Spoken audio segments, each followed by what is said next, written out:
سلام على آل طه وياسين سلام على آل طه وياسين سلام على آل خير النبي سلام على آل خير النبي. اعوذ باللہ من الشیطان الرجیم. بسم اللہ الرحمن الرحیم. الحمد للہ رب العالمین والعاقبۃ لأہل التقوی والیقین والنار للعاصین والمعاندین والمنافقین والصلاة والسلام على أشرف الأنبياء والمرسلين سيدنا ومولانا بالقاسم محمد صلى الله عليه وآله وسلم وعلى آله الطيبين الطاهرين المعصومين المنتجبين ولعنة الدائمة على أعدائهم أجمعين من الآن إلى قيام يوم الدين. رب اشرح لي صدري ويسر لي أمري واحلل عقدة من لساني يفقهوا قولي وأفوض أمري إلى الله إن الله بصير بالعباد. أما بعد قال الله تبارك وتعالى في قرآن المجيد وفرقان الحميد فأعوذ بالله من الشيطان الرجيم قل لا أسألكم عليه أجرا إلا المودة في القربى.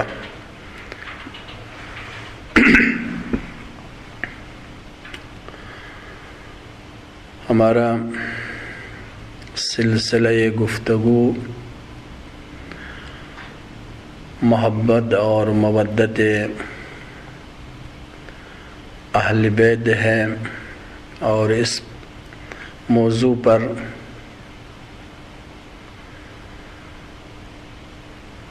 پچھلے 2 ہفتوں میں کچھ مطالب آپ سامعین اور ناظرین کے خدمت میں بیان ہوا، جس میں ہم نے اہل بیت کے معنی اور اس کے مصادیق اور آیے مودت کے معنی اور اس کے ذیل میں کچھ گفتگو بیان کی ہیں. آج ہم اسی سلسلے کو آگے بڑھاتے ہوئے آیے مودت اہل سنت کے نزدیک مفسرین اور اہل سنت کے جو دانشمندان ہیں ان کی نظر میں آیے مودت اور آیے مودت کے ذیل میں مفسرین اہل سنت میں جو مطالب بیان کیے ہیں ان کو ترتیب کے ساتھ آپ کی خدمت میں بیان کرنے کی کوشش کروں گا. اہل سنت جو ہمارے برادران دنیا میں جن کی اکثریت ہے، وہ بھی اہل بیت کو خاندان پیغمبر سے محبت رکھتے ہیں، اور ہر ایک اپنے طور پر ان کے فضائل اور ان کے مناقب بیان کرتے ہیں. لہٰذا مفسرین اہل سنت نے بھی مختلف مقامات پر جو آیات اہل بیت کی شان میں نازل ہوئی ہے اور ان کے ذیل میں مختلف روایات کے ذریعے اہل بیت کے مقامات کو بیان کرنے کی کوشش کی ہے. میں خود آیت کے بارے میں اہل سنت کی گفتگو عرض کرنے سے پہلے مقام اہل بیت کو اہل سنت کے نزدیک بیان کرنا چاہوں گا. جناب فخر رازی جو اہل سنت کے چھٹی صدی کے بہت بڑا مفسر اور متکلم ہے، اور اہل سنت کے نزدیک ان کا ایک مقام ہے بعنوان مفسر.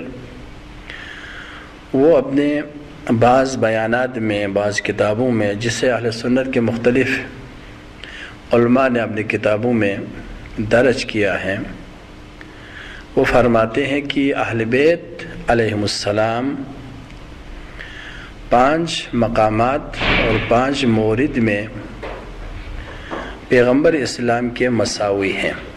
یہ فخر رازی کا قول ہے جسے میں فرسوار بیان کر رہا ہوں.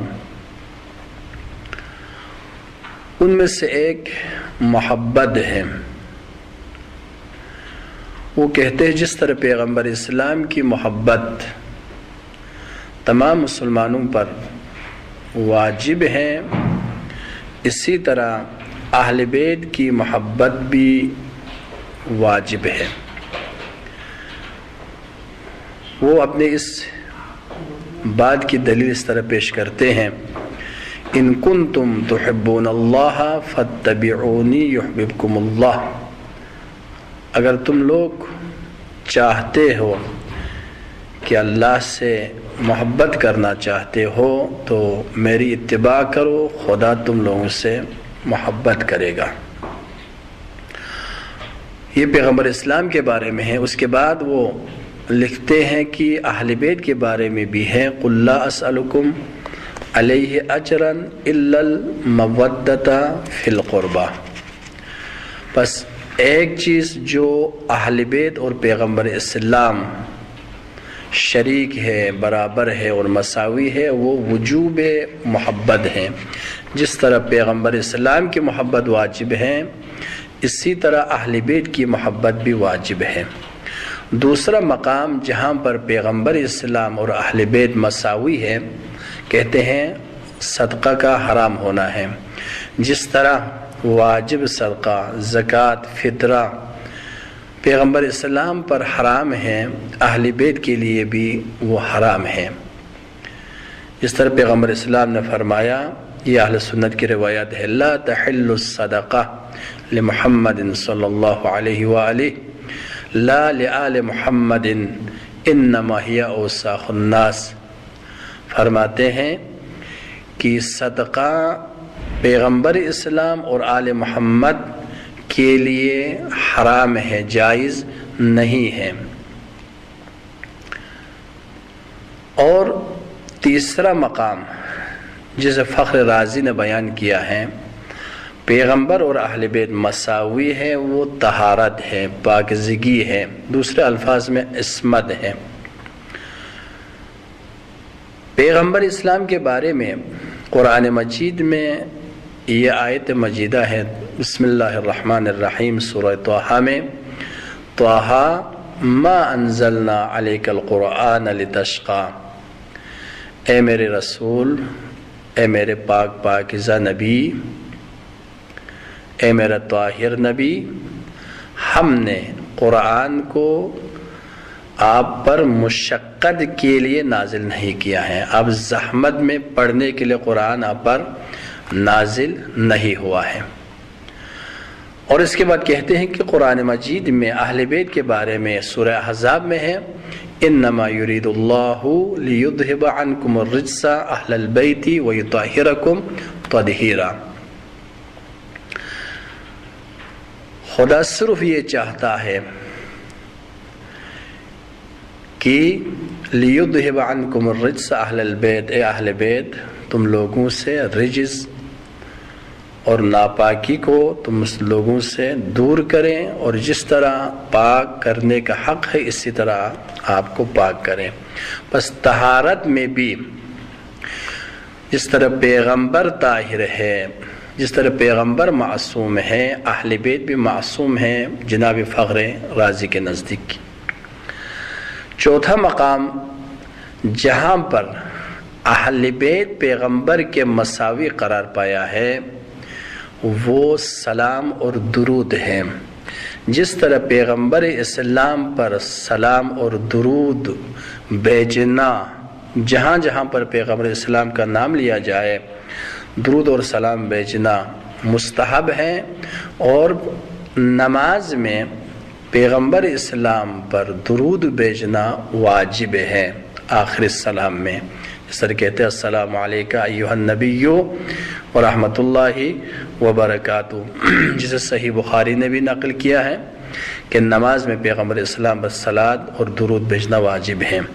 اور اہل بیت کے بارے میں بھی قرآن مجید میں آیا سلام علی الیاسین، یہ آیت مجیدہ، اور بعض کے نزدیک سلام علی الیاسین ہے۔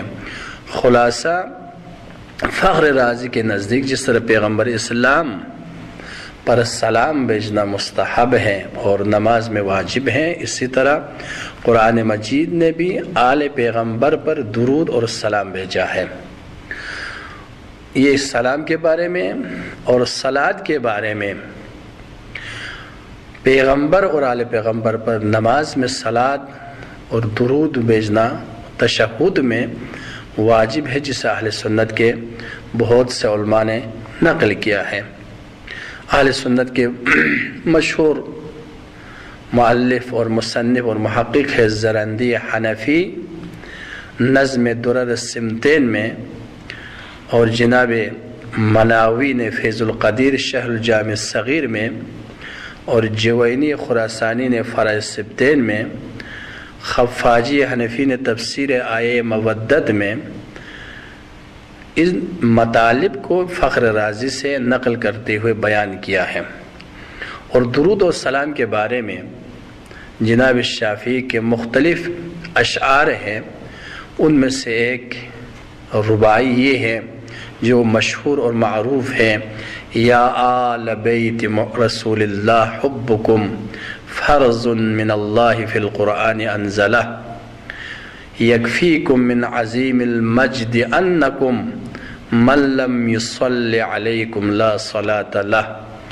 اے آل بیت رسول خدا، آپ لوگوں کی محبت قرآن مجید میں خداوند عالم نے واجب قرار دیا ہے، اور آپ کی عظمت اور بلندی مقام کے لیے اتنا کافی ہے جو آپ لوگوں پر نماز میں درود نہ بھیجے، صلات نہ بھیجے، صلوات نہ پڑھے، ان کی نماز نہیں ہے۔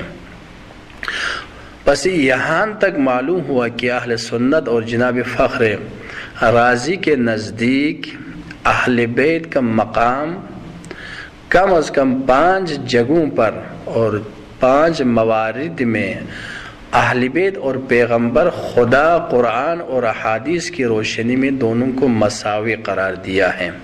یہ اہل بیت کی عظمت اور ان کا مقام ہے اہل سنت کے نزدیک۔ اور اہل سنت کے بہت بڑے جو صحابی پیغمبر بھی ہیں، بعض خلفاء میں سے اہل بیت کی شان اہل بیت کی عظمت کا انہوں نے اعتراف کیا ہے، اقرار کیا ہے۔ ان میں سے ایک جناب ابو بکر خلیفہ اول ہے۔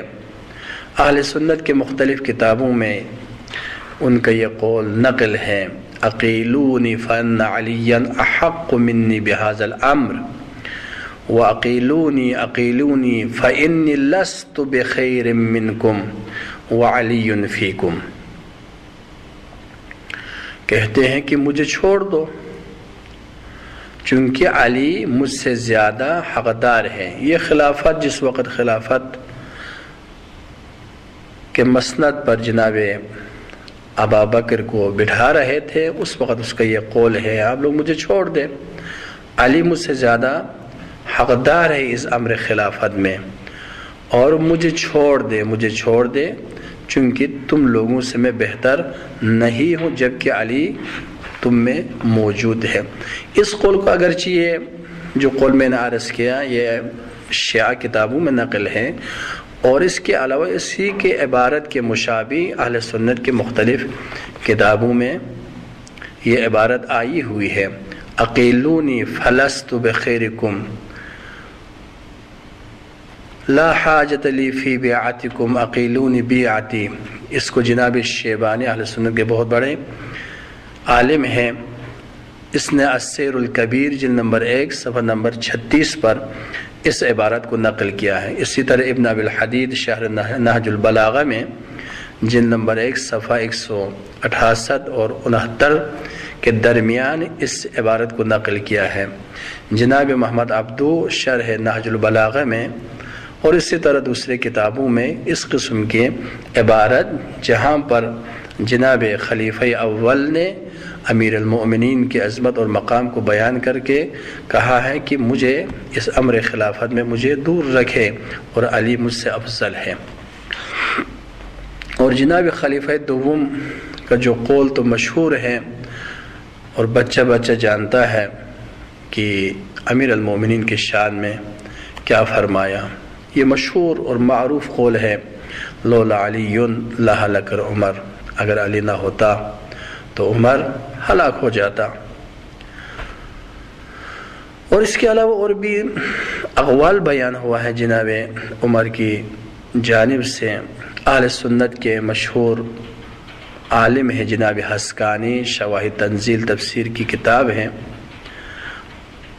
اور اس کے علاوہ ابن حجر حیتمی نے الصواعق محرقہ میں اس قسم کی اقوال کو جناب عمر سے نقل کیا ہے۔ جناب قندوزی یا ناب المودت میں اور دوسرے بعض اہل سنت کے علماء نے مختلف عبارات کو نقل کیا ہے۔ ان میں سے ایک یہ ہے کہ ابن ابی الحدید نے شرح نہج البلاغہ میں بیان کیا ہے، لا ابقانی اللہ بِأَرْضٍ لَسْتَ بِهَا یا ابا الحسن، اے ابا الحسن یعنی امیر المومنین، مجھے ایسی جگہ پر، ایسی زمین پر مجھے باقی نہ رکھے جس میں آب نہ ہو، یعنی جو مشکلات میں پڑ جاؤں اور اس کے حل کے لیے آب نہ ہو تو خدا مجھے زندہ نہ رکھے۔ اس قسم کی مختلف اقوال اور بیانات موجود ہیں۔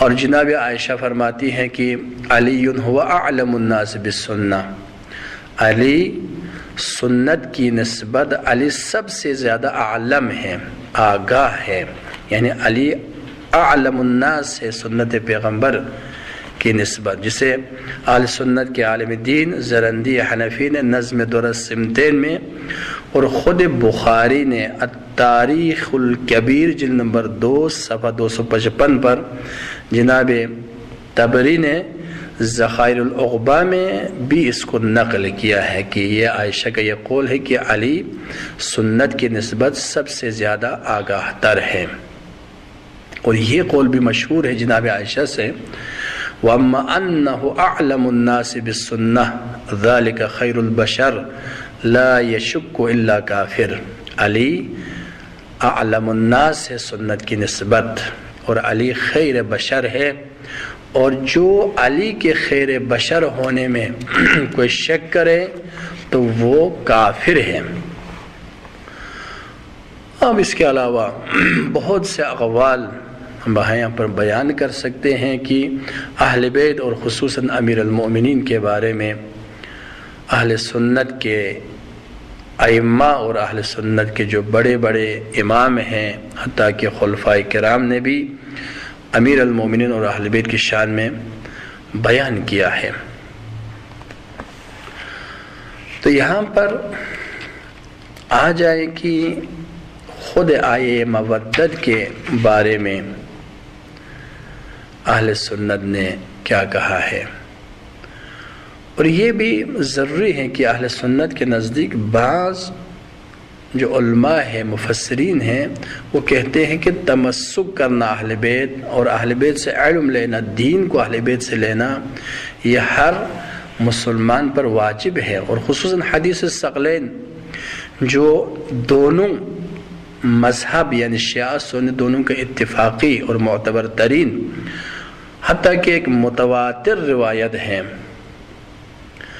جس سے اہل سنت کے بہت بڑے بڑے مفسرین محدثین جناب مسلم نے شرح مسلم میں اور دوسرے اہل سنت نے بیان کیا ہے کہ وہ اہل بیتی اذکرکم فی اہل بیتی اذکرکم فی اہل بیتی اذکرکم فی اہل بیتی، انی تارکم فیکم الثقلین کتاب اللہ وعطرت اہل بیتی ما ان تمسکتم بہما لن تضلوا بعد ابدا، میں تم لوگوں میں دو گران قدر چیزیں چھوڑے جا رہا ہوں، اور جو بھی ان سے متمسک رہے وہ گمراہ نہیں ہوں گے۔ وہ اہل بیت قرآن اور اہل بیت ہے۔ ما ان تمسکتم بہما لن تضلوا بعد ابدا، وہ کبھی گمراہ نہیں ہوں گے، ضلالت ان سے دور ہے۔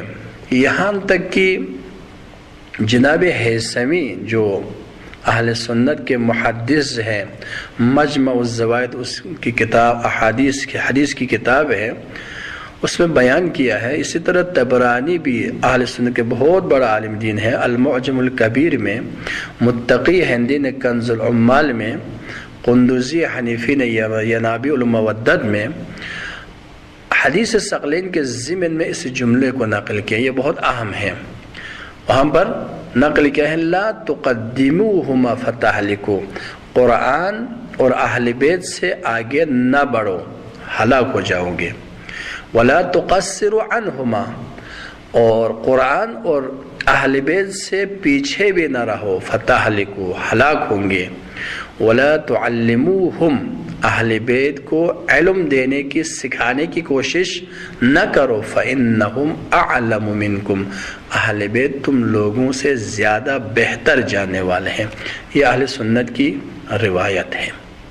بس یہاں سے معلوم ہوتا ہے کہ اہل سنت کے علماء اور مفسرین اہل بیت کرام کے بارے میں اور اہل بیت کے دامن کو تھامنے کے بارے میں اور اہل بیت سے علم حاصل کرنے کے بارے میں سب سے زیادہ مقدم جانتے ہیں، اور اہل بیت کی شان اور عظمت سے وہ سب باخبر ہیں۔ ایک روایت ہے جسے واحدی نے تفسیر اے وقفوہم انہم، اس آیت کی تفسیر میں بیان کہ وقفوہم انہم مسئولون، روز قیامت، یہ ایک آیت ہے، روز قیامت جب سب جنت کی طرف جا رہے ہوں گے تو ندا آئے گی وقفوہم انہم مسئولون، ان لوگوں کو روکو، ان سے ایک سوال ہوگا۔ دیکھیں یہاں پر سب جنت کی طرف جا رہے ہیں، سارے حساب و کتاب ہونے کے بعد یہ آیت مجیدہ بیان کرتی ہے صراحت کے ساتھ، ان لوگوں کو جنت میں جانے سے روکو، ان سے سوال ہوگا۔ وہ سوال کیا ہے؟ تو اس وقت اس کے بعد وہ اہل سنت کے مفسر لکھتے ہیں کہ من کنت مولاہ فعلی مولا، یہ سوال علی کی ولایت کے بارے میں ہے۔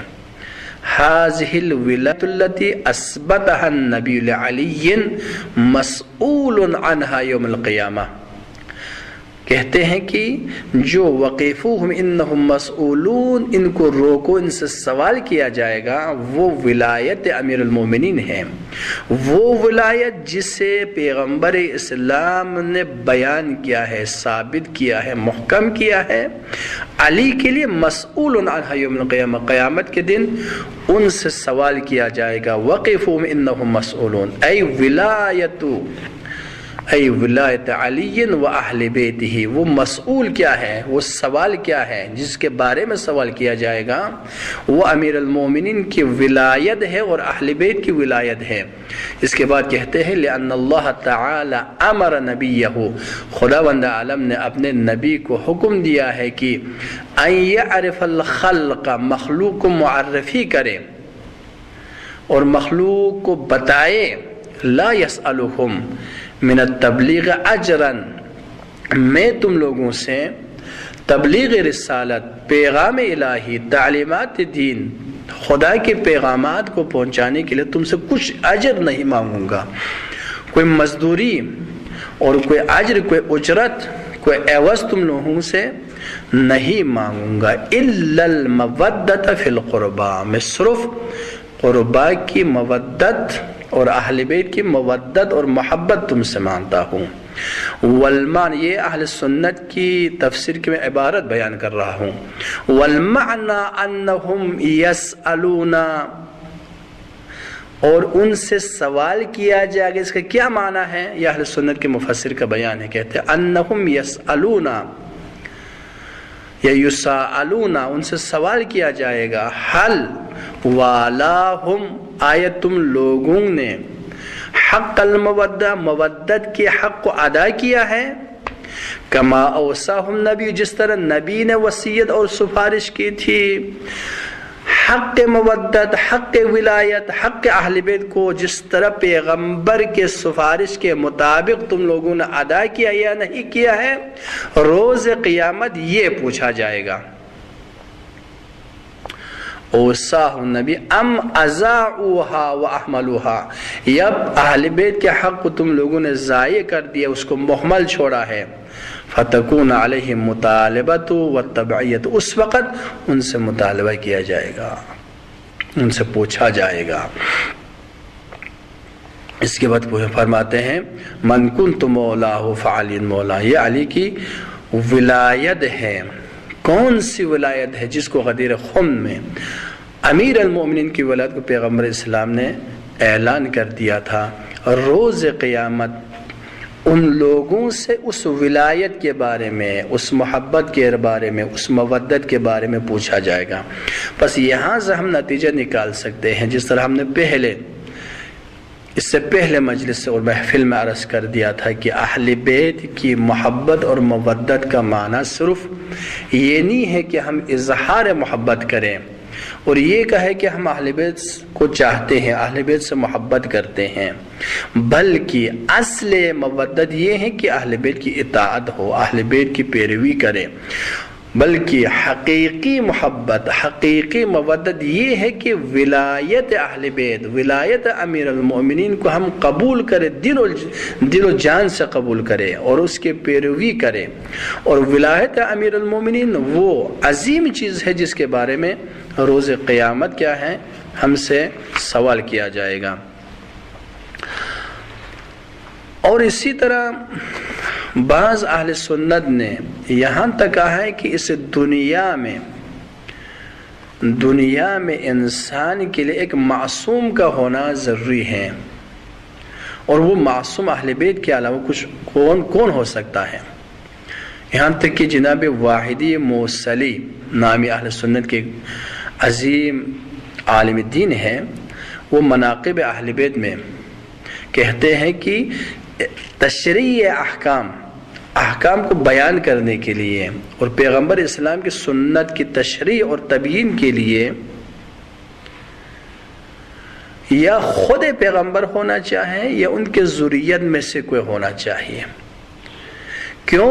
اس لیے کہ ان کی عصمت میں کوئی شک اور شبہ نہیں ہے اور ان کی طہارت آیہ تطہیر کے ذریعے ثابت ہے۔ اور امام کے لیے شرط یہ ہے کہ عادل ہو، اور انصاف یہ ہے کہ امام وہ ہوتا ہے جو ظالم نہ ہو۔ فرماتے ہیں لا ینال عہد الظالمین، پس غیر معصوم اپنے نفس پر ظلم کرنے والا ہے۔ یہ اہل سنت کے جناب واحدی موصلی کا بیان ہے۔ میں کسی عالم کے قول کو اہل بیت کے بارے میں عرض نہیں کر رہا ہوں، بلکہ اہل سنت کے مؤلف اور مصنف ہے جو کہتا ہے کہ جو غیر معصوم ہوتا ہے وہ اپنے نفس پر ظلم کرنے والا ہوتا ہے۔